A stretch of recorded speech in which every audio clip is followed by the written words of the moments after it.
ہر خط پر لکھا ہے، کسی پر پتے میں لکھا ہے یا ایھا الناس، اور کسی پر لکھا ہے یا ایھا الذین آمنوا۔ تو جو یا ایھا الذین آمنوا ہیں وہ یا ایھا الناس والے میں بھی داخل ہیں۔ تو ہمارے نام تو دو طرح کے خط ہیں اللہ کے، لیکن ہم کو کچھ خبر نہیں کہ اللہ نے ہم کو خط میں کیا لکھا ہے۔ آپ کا دوست آپ کو خط لکھے اور آپ اس کو سمجھ نہ پائیں، آپ چین سے سوئیں گے؟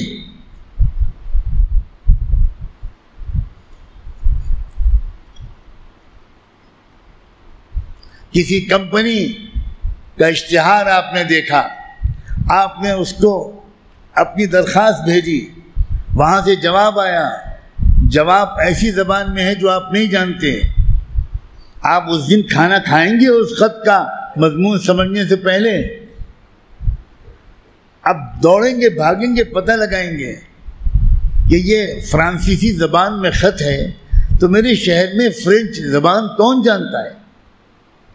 اور آپ اس کی خوشامد کریں گے کہ ذرا اس خط کو پڑھیے اور مجھے بتائیے کہ اس میں کیا لکھا ہے۔ 24 گھنٹے نہیں گزرنے دیں گے آپ، اس سے پہلے اس خط کو سمجھنے کی بھرپور کوشش کر لیں گے، اس کا جواب بھی لکھیں گے۔ لیکن قرآن ہے کہ 60 سال سے آپ کو پکار رہا ہے، اللہ کا خط ہے کہ 70 سال سے آپ کو آپ پاس آ رہا ہے، لیکن آپ نے ایسے کان بند کر رکھے ہیں، ہمیں کوئی دلچسپی نہیں اللہ کے خط سے، اللہ کہتے رہیں، ہمیں کوئی دلچسپی نہیں، ہم بہت مشغول ہیں، ہمارے پاس فرصت نہیں ہے، ہم بڑے کامیاب تاجر ہیں، ہم اسٹوڈنٹ ہیں، ہم پروفیسر ہیں، ہم ڈاکٹر ہیں، ہم انجینئر ہیں، ہم پولیٹیکل ایکٹیوسٹ ہیں، ہم جرنلسٹ ہیں، ہم اخبار میں کام کرتے ہیں، ہم کہاں قرآن کا ترجمہ پڑھ پائیں گے؟ بھئی ہمارے پاس کہاں اتنا وقت ہے؟ بھگتے گا ہر وہ انسان، ہر وہ مرد اور عورت جو قرآن مجید کو سمجھنے کی کوئی کوشش نہیں کرتا اور قرآن کے مطابق اپنے آپ کو ڈھالنے کی کوئی سیریس کوشش نہیں کرتا، خون کے آنسو روئے گا وہ شخص، خون کے آنسو روئے گا۔ ایسا شخص تو جب قرآن کی تلاوت کرتا ہے تو قرآن اس پر لعنت بھیجتا رہتا ہے۔ اب غور تو کریں، رب قارئ للقرآن والقرآن یلعنہ، یہ میرے باپ کی اور پیر کی کہی ہوئی بات نہیں ہے، یہ بات صادق و مصدوق رحمت دو عالم صلی اللہ علیہ وآلہ وسلم نے کہی کہ قرآن بہت سے لوگ پڑھتے ہوتے ہیں اور پڑھنے کے درمیان قرآن اس پر لعنت بھیجتا ہے، اے اللہ یہ مجھ پر یہ پڑھ رہا ہے، اس پر لعنت۔ اب قرآن کی لعنت پر اللہ تعالیٰ قبول نہیں کریں گے؟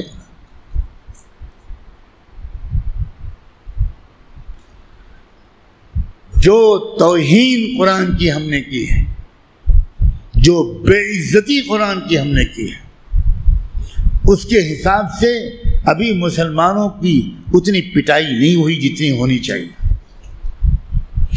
آپ اتنی پٹائی پر پریشان ہیں، ابھی تو شروع ہوئی ہے پٹائی، پھر دیکھیے گا آئندہ کیا ہوگا۔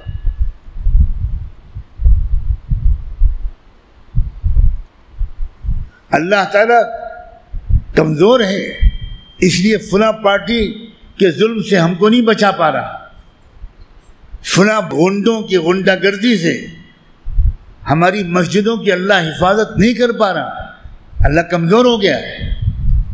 جواب دو بھائی، اللہ کمزور ہو گیا۔ شکر ادا کرنا چاہیے کہ پتہ نہیں کیا بات ہے، اتنی پٹائی ابھی تک ہماری نہیں ہو رہی جتنی کہ ہم مستحق ہیں۔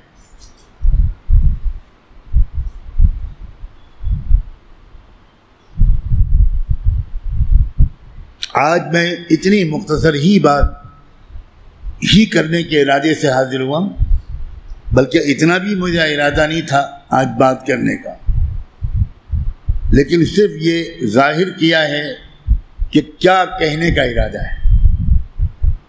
آپ دعا کریں کہ خدا کرے کہ میں قرآن کی پورے عطر کو آپ کے سامنے نکال کر پیش کر سکوں، یہ میں نے بڑی بڑی بات کہہ دی ہے، میں بہت کم سمجھ، بہت کم علم ہوں، قرآن کہاں اور میں کہاں، اللہ اس بڑے بول کو معاف کر دیجئے۔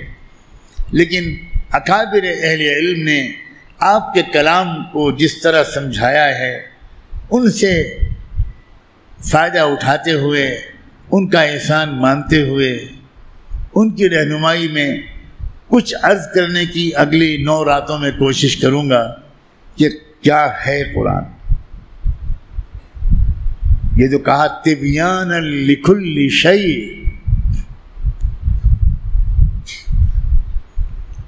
جو واقعات آج ہو رہے ہیں وہ بھی تو ہر شے میں آتے ہیں، ان کا بھی تذکرہ قرآن میں ہے۔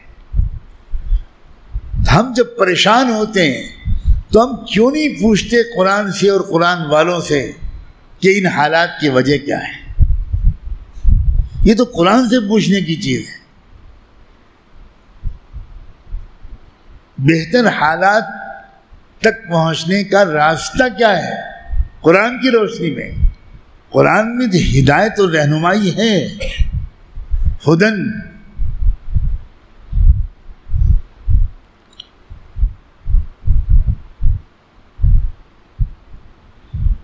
اگر قرآن مجید کی رہنمائی ہمارے سامنے آئی اور ہم نے بے حصوں کی طرح نہیں، زندہ لوگوں کی طرح یہ سمجھا، تو میں یقین سے کہتا ہوں آپ بقیہ گناہوں سے معافی مانگنا کم کر دیں گے اور اس گناہ کبیرہ سے معافی مانگنا بڑھا دیں گے، اور پھر ایک نئے سرے سے اپنی زندگی کو منظم کریں گے۔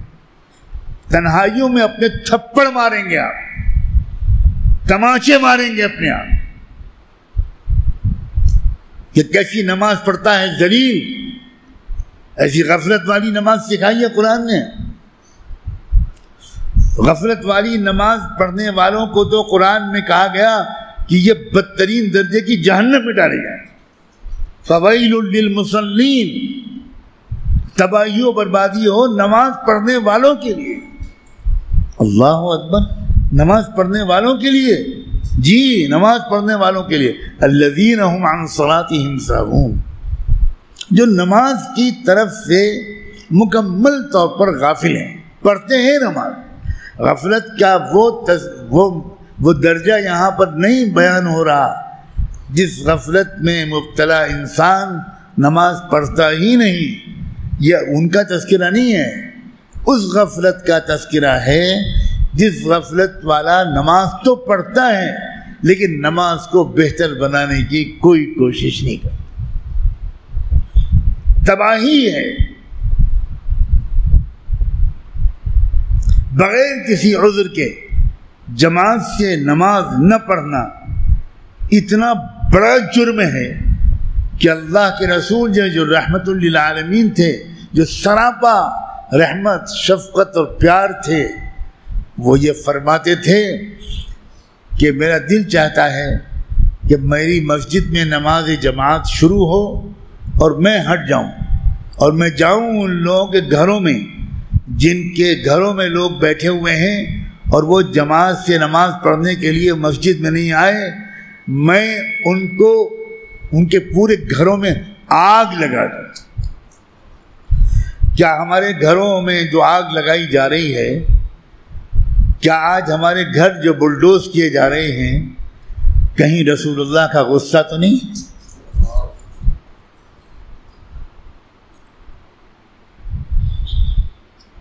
تصویر کے اس رخ پر بھی تو غور کرنا چاہیے۔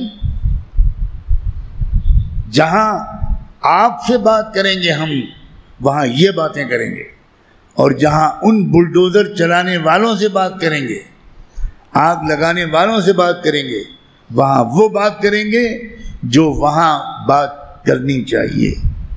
افضل الجہاد کلمۃ حق عند سلطان جائر، جہاد کی سب سے اعلیٰ درجے کی شکل کسی ظالم حکمراں کے سامنے سچی اور حق کی بات ڈنکے کی چوٹ پر کہنا۔ تو ان سے بات ہوگی تو وہ کہیں گے، آپ سے بات ہوگی تو یہ کہیں۔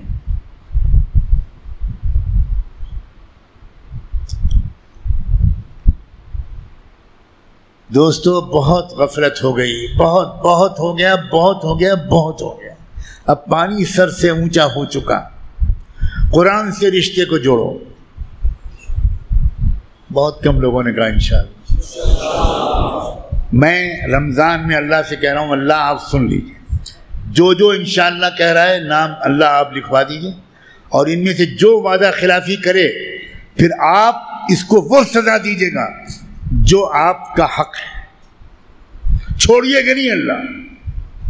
یہ انشاءاللہ مذاق بنایا ہوا ہے. ہر دفعہ ہر بیان میں ہم کہہ دیتے ہیں انشاءاللہ، لیکن کبھی وعدہ پورا نہیں کرتے. ایک کھیل بنا رکھا ہے. علماء سے بھی گزارش کرتا ہوں، آپ بھی مت سمجھیے کہ آپ قرآن کو سمجھتے ہیں.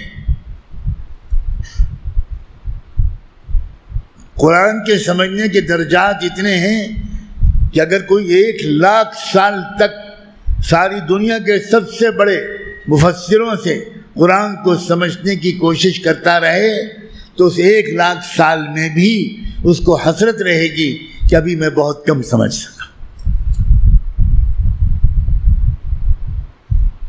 علماء سے کہتا ہوں، اللہ کے بندو، آپ کی راتیں قرآن کے ساتھ کیوں نہیں گزرتی؟ اللہم آنس بہ وحشتنا. اب یہ دعا مانگتے ہیں ختم قرآن کے موقع میں. اللہ یہ قرآن میری تنہائیوں کا رفیق بن جائے. تنہائیوں کا رفیق موبائل ہوتا ہے، تنہائیوں کا رفیق تصویریں ہیں، تنہائیوں کا رفیق فلمیں ہیں، تنہائیوں کے رفیق کیا کیا ہیں مجھ سے نہ کہلواؤ تو بہتر ہے. تنہائیوں کا رفیق قرآن ہے. قرآن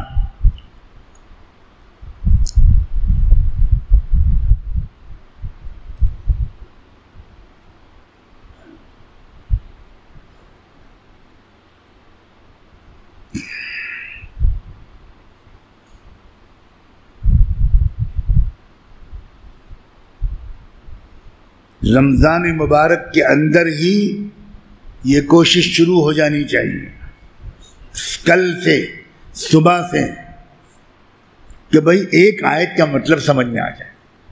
ایک آیت نہیں کر سکتے آپ؟ ارے بولو بھائی. کیا میں قبرستان میں بات کر رہا ہوں؟ آپ ایک آیت کا مطلب سمجھنے کی کوشش نہیں کر سکتے؟ علماء کی کمریں ٹوٹ گئیں قرآن کی تفسیریں ترجمے لکھتے لکھتے. ہر زبان میں قرآن کا ترجمہ لکھ دیا. آپ یہ نہیں کر سکتے کہ ایک قرآن کی ایک آیت کا ترجمہ پڑھ لیں اور حاشیے پر جو تفسیر ہے مختصر سی وہ پڑھ لیں. یہ نہیں کر سکتے. بہت مشغول ہیں. اس مشغولیت کی سزا ملے گی جب ملک الموت آئیں گے، تب پتہ چلے گا. تب پتہ چلے گا کہ کتنا بڑا موقع ہم نے گنوایا ہے. تب آپ اللہ میاں سے کیا کہیں گے؟ اللہ نے کرے رب ارجعون لعلی اعمل عمل صالحا ترضا. اللہ دوبارہ زندگی دے دیجئے، بڑی غلطی ہو گئی، اس زندگی کو برباد کر کے آ گیا، اب اس مرتبہ ایسی غلطی نہیں کروں گا. اللہ تعالیٰ کی طرف سے ڈانٹا جائے گا، کلا چپ ہو جا کمینے، انہا کلمۃ ہوا قائلھا، بکواس بند کرو، اب دوبارہ نہیں موقع ملے گا. اب جاؤ بھڑکتی ہوئی آگ میں ڈال دو اس کو. زقوم پلاؤ اس کو، کھولتا ہوا پانی اس کے سر پر ڈالو. اس کے پاس وقت نہیں تھا میرے کلام کو سمجھنے کا، بہت مشغول تھا یہ. اب بتا دو اس کے مشغولیت کے اوقات اس کو.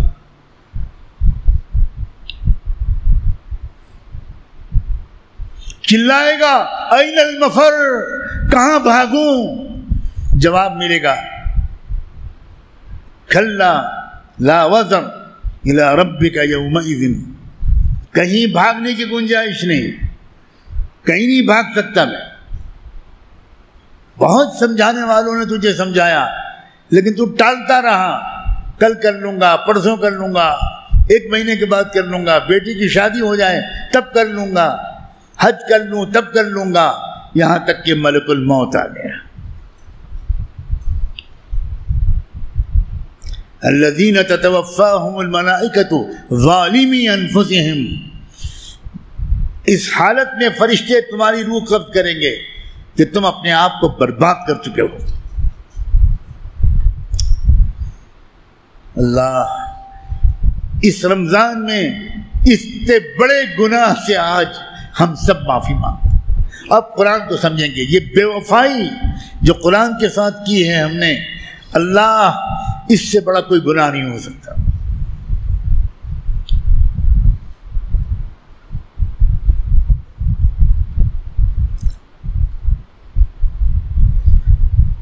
قرآن پر ایمان رکھنے والے اور ناسمجھ، قرآن پر ایمان رکھنے والے اور بے خبر، قرآن پر ایمان رکھنے والے اور دہشت زدہ، گھبرائے ہوئے اور مایوس، قرآن پر ایمان رکھنے والے اور آپس میں جھگڑے.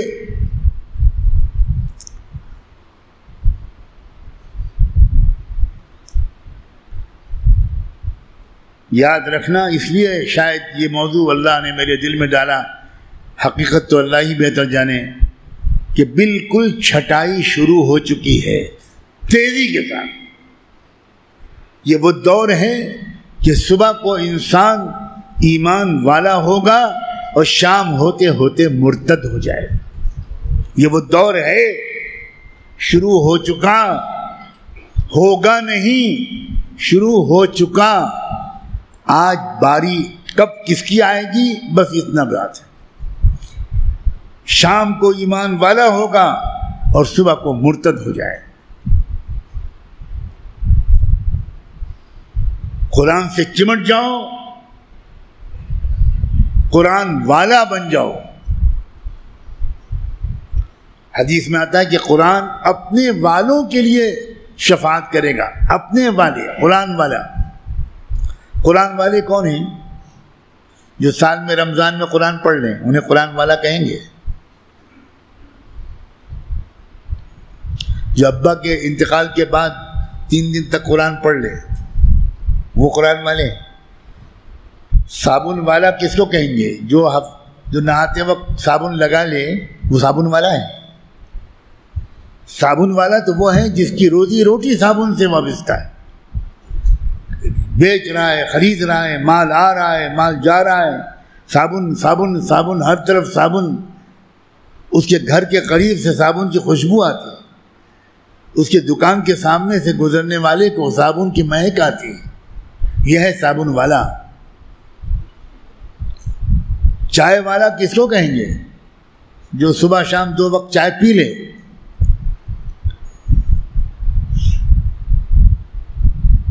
چائے والا تو بھائی اسے کہیں گے جو چائے کا کاروبار کرتا ہے، دن رات چائے چائے چائے. قرآن والا اسے کہیں گے جس کے ہر وقت دل دماغ قرآن میں لگا رہے.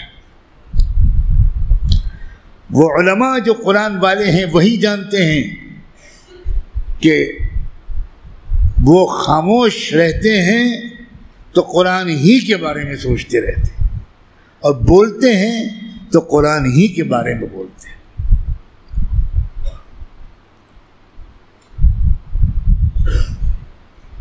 اللہ تعالیٰ آسان کرے، آئندہ راتوں میں کچھ قرآن مجید کی مختلف رہنمائیاں کچھ ترتیب کے ساتھ بیان کر سکوں. مجھے بہت کم علم آتا ہے، بیان کرنے کا سلیقہ بھی نہیں ہے، عمل تو بالکل ہی زیرو ہے. اللہ تعالیٰ اپنے کرم سے ستاری فرمائے ہوئے ہے، اللہ ستاری فرمائے رکھے. میں آپ سے ہاتھ جوڑ کے خوشامد کرتا ہوں. اب قرآن سے اتنی فاصلہ اب نہیں رہنا چاہیے. اب قرآن مجید کو سمجھنے کی کوشش ہر مرد ہر عورت کرے. ہر نوجوان عزیز لڑکا اور لڑکی کرے. یہ اتفاقی واقعہ نہیں ہونا چاہیے کہ آپ کے صوبے ہی سے قرآن کی ایک بہت اہم تعلیم کے سلسلے میں چرچا اور بحث شروع ہوئی ہے.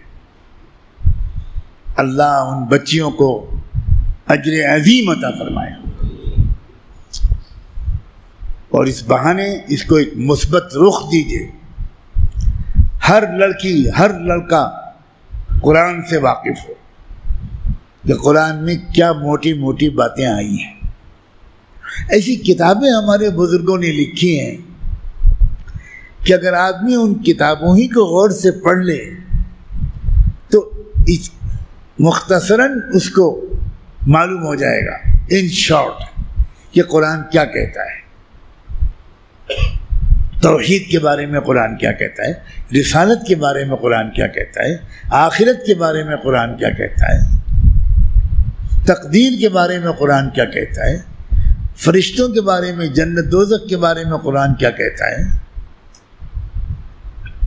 شریعت کے کن کن اجزاء ہیں, کیا کیا عبادات, اخلاق, معاشرت, معاملات, کاروبار, شادی بیاہ, ان سب کے بارے میں قرآن کیا کہتا ہے. موٹی موٹی باتیں تو معلوم ہوں. مجھے غیر مسلم قوموں سے میرا کچھ تھوڑا بہت رابطہ ہے. آج میں اس طاق رات میں اس مسجد میں بیٹھ کر یہ بات کہتا ہوں کہ سکھوں کو جتنی معلومات اپنی مقدس کتاب گرو گرنتھ صاحب کے بارے میں ہے, اس کا 1 پر ملین بھی آج کے مسلمانوں کو قرآن کے بارے میں نہیں. چلو بھر پانی میں ڈوب مرنے کے بعد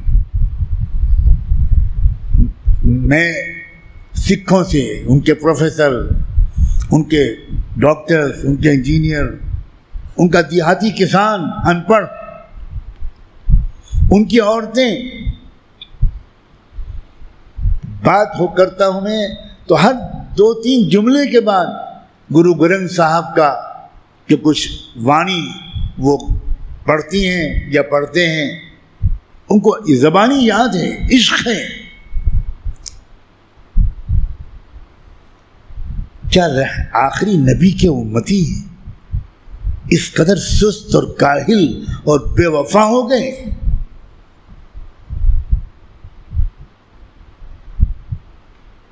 کہ ہم نے 2-3% بچوں کو مدرسے بھیج کر ہم فارغ ہو گئے. اب یہ حافظ اور عالم بنے. ہمارا کام حافظ عالم بننا تو چھوٹ کی بات ہے, قرآن کو سمجھنے کی کوشش کرنا ہمارا کام نہیں ہے. ہمارا کام تو مسجد کے ٹرسٹی بن کر حافظوں اور عالموں پر حکومت چلانا ہے, حافظوں اور عالموں کو اپنا نوکر بنا کے رکھنا ہے.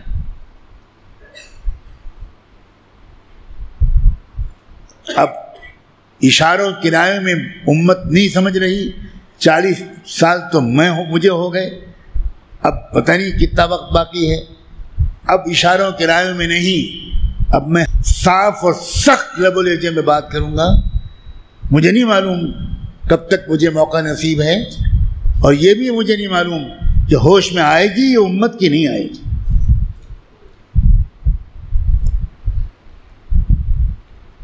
نشہ ہے نشہ دنیا کی محبت کا.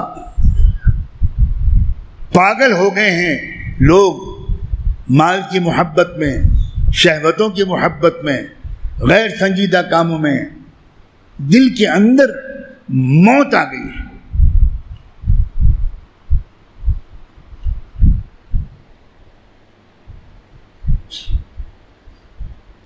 رکھیو غالب مجھے اس تلخ نوائی میں معاف, رکھیو غالب مجھے اس تلخ نوائی میں معاف.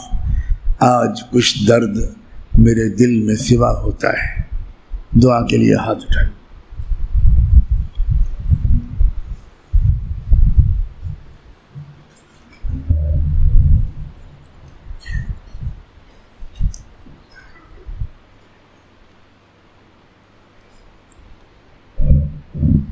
اور